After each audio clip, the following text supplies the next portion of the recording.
चलिए देखते हैं हम। इससे पहले हम सूर्य के बारे में देख चुके थे, सूर्य की उसके अंदर कोर के बारे में देख चुके थे, उसके प्रभामंडल के बारे में देख चुके थे, उसकी आकाश गंगा की जो परिक्रमा थी उसके बारे में देख चुके थे। सारी चीजें हम देख चुके थे। अब जो बारी आती है हमारे सौर मंडल में, इसकी बारी आती है। अब जो बारी आती है हमारे ग्रहों की बारी आती है, प्लैनेट्स की बारी आती है। ठीक है ना, हम आपको पृथ्वी बता चुके थे एंड मैं भी अपने सन से, तो सूर्य से दूरी के अनुसार हम आपको सारे के सारे ग्रह याद करा दिए थे। ठीक है ना, अब थोड़ी थोड़ी इनके बारे में नॉलेज देखते हैं क्या क्या है। जो प्लैनेट्स हैं उनके व्यास डायमीटर हो गया। डायमीटर आपका पता है, आपको रेडियस का दुगना होता है। उसके बाद परिभ्रमण हो गया, परिक्रमण हो गया। ये परिभ्रमण क्या होता है, परिक्रमण क्या होता है, तो हम अभी क्लियर कर देंगे। ठीक है ना, परिभ्रमण का मतलब आप समझ लीजिएगा, आप अपने ही चारों ओर घूम गए, ये क्या कहलाएगा, आपका परिभ्रमण कहलाएगा। और परिक्रमण से आप याद कर लीजिए कि आप परिक्रमा लगा रहे हैं, यानी कि यहाँ क्या करेंगे, ग्रह सूर्य की परिक्रमा लगाएंगे और यहाँ क्या करेंगे, यहाँ अपनी ही परिक्रमा अपने ही एक्सिस के चारों ओर मूव करेंगे या घूमेंगे। ठीक है ना, सबसे पहले हम बात करते हैं आपके सबसे छोटू से मोटू से सबसे बड़े सबसे छोटे ग्रह की बात करते हैं, मरकरी की बुध की बात करते हैं। ठीक है ना, ये इसका व्यास है। यानी कि अगर मैं बात करता हूँ कोई ग्रह में से तो गोलाकार पूर्ण गोलाकार नहीं होता है, आप सपोज करके चलिएगा पूर्ण आकार में, यानी गोल पूर्ण आकार में, तो इसका डायमीटर क्या होगा, ये डायमीटर अगर मैं इसके सेंटर से एक ये लाइन इसके यहाँ तक भेजूंगा, इसकी परिधि तक लेके जाऊंगा तो ये इसकी त्रिज्या हो जाएगी। और इससे यहाँ से इसको पूरा मिला दूंगा, इसको हम क्या कहते हैं, व्यास कहते हैं। क्या कहते हैं, डायमीटर कहते हैं। ठीक है ना, तो हम बात कर रहे हैं बुध के मरकरी के डायमीटर की, तो वो है आपका 4878 किलोमीटर। ठीक है ना, 4878 किलोमीटर में देखा है, किलोमीटर। ठीक है ना, इसके बाद अगर मैं इसकी परिभ्रमण की बात करूं, सबसे छोटा ग्रह है, तो आपके ये अपने अक्ष पर जो घूमता है, लगभग ये 58 दिन में अपने अक्ष पर ये घूम जाता है, या ऐसे इस तरीके से घूम जाता है। ठीक है ना, अच्छा इसकी दिशा की बात करूं तो इसमें ऐसे बहुत सारे ग्रह हैं जो पूर्व से पश्चिम घूमते हैं। ठीक है ना, जो दो ग्रह हैं जो पूर्व से पश्चिम घूमते हैं, बाकी ग्रह आपके पश्चिम से पूर्व की ओर घूमते हैं। ठीक है ना, बुध का भी कहा है कैसे घूमता है, ये आपके पश्चिम से पूर्व की ओर घूमता है।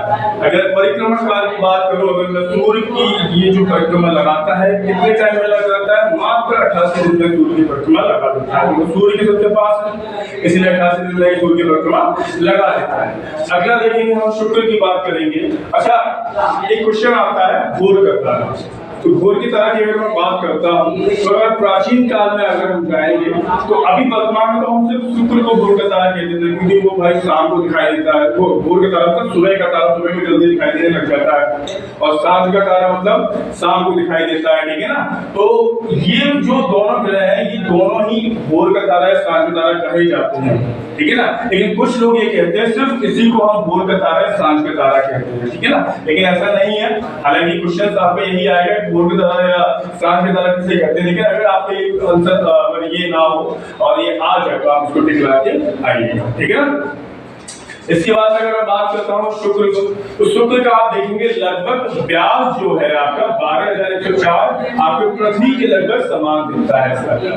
ठीक है ना, और अगर मैं बात करूं इसकी परिक्रमण की, तो ये अपने एक्सिस पर 243 डिग्री परिक्रमा कर जाता है, मूव कर जाता है, घूम जाता है, और उतने ही लगभग समय में ये इसकी लगभग किसकी परिक्रमा कर लेता है, सूर्य की परिक्रमा कर लेता है। कौन, शुक्र की बात हो रही है। ठीक है ना, शुक्र को हम चमकीला तारा भी कहते हैं, शुक्र को हम चमकीला तारा भी कहते हैं, पृथ्वी की भागिनी या पृथ्वी की बहन भी कहते हैं। ठीक है ना, सिस्टर ऑफ अर्थ भी कहते हैं। क्यों कहते हैं, लगभग समान है भैया। चमकीला तारा भी कहते हैं, सबसे ज्यादा चमकता है। ठीक है ना, किसको कहते हैं, शुक्र को कहते हैं, वीनस को कहते हैं। ठीक है ना, और ये जो उनके नाम दिए रखे हैं, इंग्लिश में आपने नाम सुने होंगे, मरकरी, वीनस, अर्थ, मार्स, जुपिटर, सैटर्न। ठीक है ना, यूरेनस और नेपच्यून। ठीक है ना, तो ये जो नाम है आपके यूनानी देवताओं के नाम के नाम पड़े हुए हैं। ठीक है ना, यूनानी देवता आपको मिलेंगे। ठीक है ना, इसके बाद अगर मैं बात करूं किसकी, पृथ्वी की बात करता हूं, अर्थ की बात करता हूं, तो इसका जो व्यास आपको अलग अलग दिखाई दे रहा है। ऐसा क्यों है? क्यों? क्योंकि आपको पता होगा जो पृथ्वी है यहाँ आप देखिए ये ज्यादा है और ये क्या है? कम है। ये क्या है? ज्यादा है 756 है और ये क्या है? 714 है। ठीक है ना? अगर मैं पृथ्वी के सेंटर की बात करूंगा तो ये क्या है? यहाँ से इसका व्यास ज्यादा बैठेगा। क्या बैठेगा? व्यास ज्यादा बैठेगा। अगर मैं व्यास ऐसे निकालूंगा तो व्यास कम बैठेगा। ठीक है ना? ये दोनों बताया गया, ध्रुवों से व्यास बताया गया है और आपका कहां से? ये पूर्व से पश्चिम का व्यास बताया गया है। ठीक है ना? ध्रुवों से और पूर्व से पश्चिम, ये ध्रुवों से पूर्व से पश्चिम। ठीक है ना? लगभग अपने एक्सिस से कितने उसमें घूम जाती है? 24 दिन के आसपास में घूम जाती है। ठीक है ना? 24 दिन नहीं, 24 घंटे होने चाहिए। ठीक है ना? ये गलत लिखा हुआ है, माफ कीजिएगा, 24 घंटे है। ठीक है ना? गलत लिखा हुआ है, लगभग 24 घंटे में घूम जाती है। ठीक है?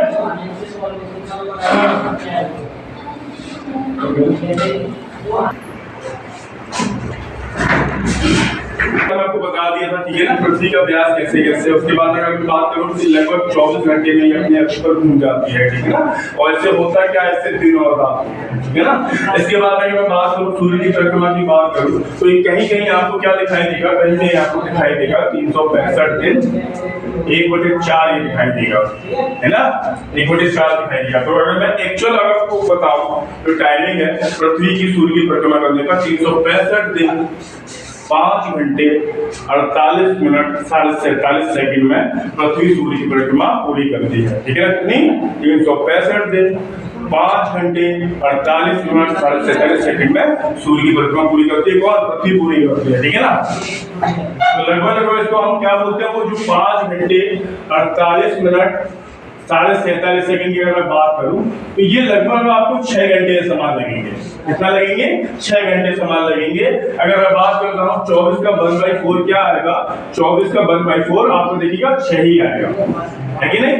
तो लगभग इसे हम 6 मान लेते हैं और इस 6 को हम प्रत्येक 4 साल मतलब प्रत्येक 4 साल में हम क्या जोड़ देते हैं? एक लीप ईयर बना देते हैं। ठीक है ना? तो हमको पता होगा सभी को, तो हर 4 साल में हमारा जो वर्ष होता है 366 दिन का होता है, उसे हम लीप वर्ष कहते हैं। ठीक है?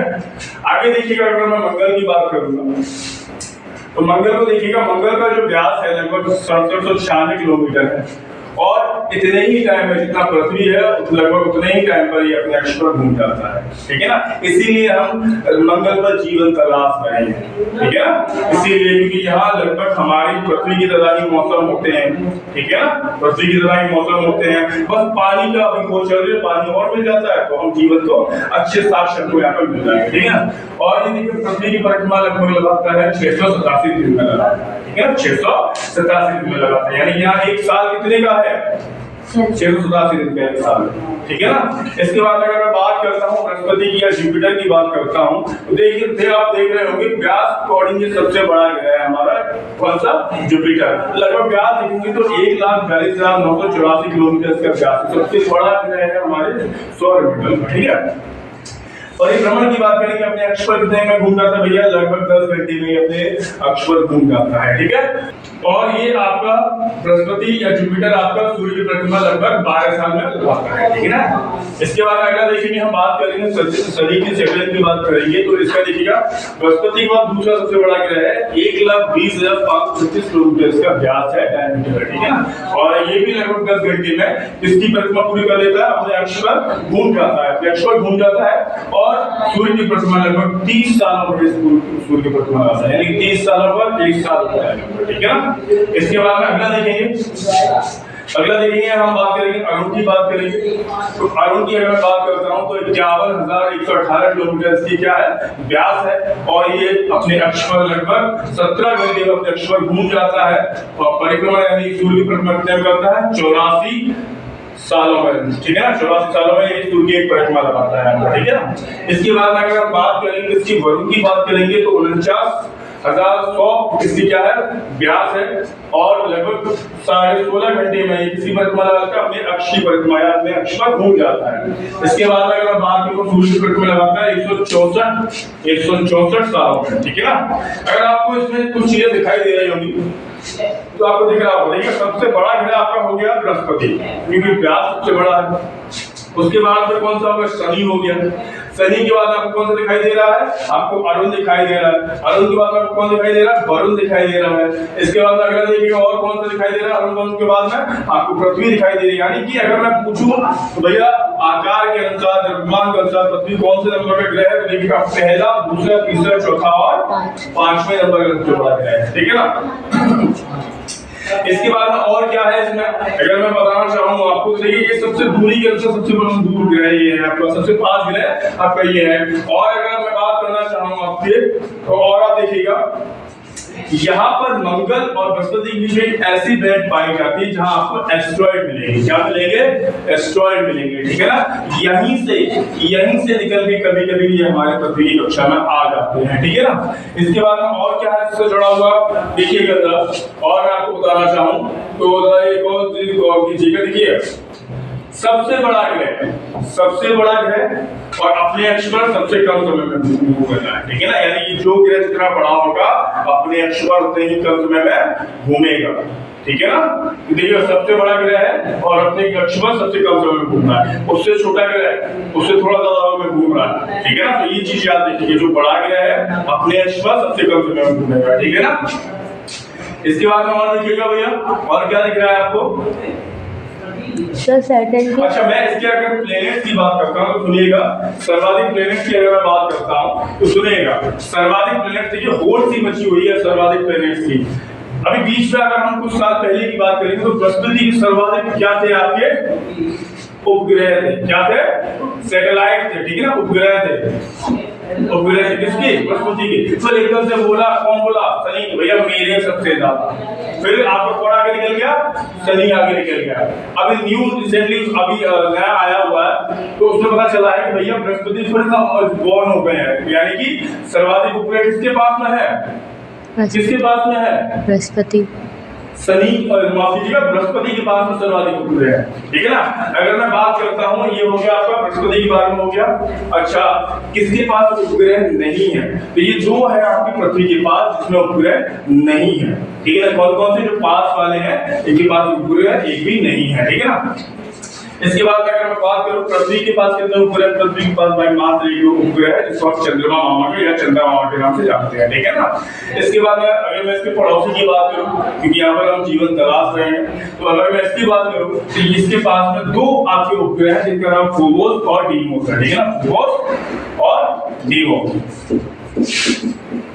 या दो उपग्रह हैं किसके पास में, इसके पास में, मंगल के पास में, ठीक है ना। इसके बाद अगर मैं शुक्र के बारे में थोड़ा और हाईलाइट कर दूं तो शुक्र जो अभी मैंने आपको बता ही दिया था, जो भैया भगनी कहते हैं और पृथ्वी के समान कहते हैं, पोल का तारा कहते हैं, सबसे चमकीला ग्रह कहते हैं।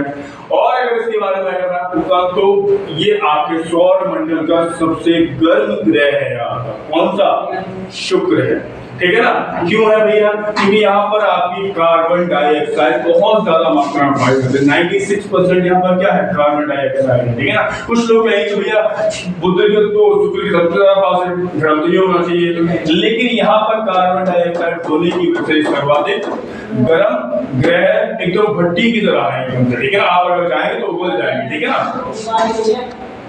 अच्छा, ये था आज का टॉपिक आपका। ऐसे ही अन्य टॉपिक के लिए हमारे वीडियो को लाइक एंड सब्सक्राइब करें। Thank you.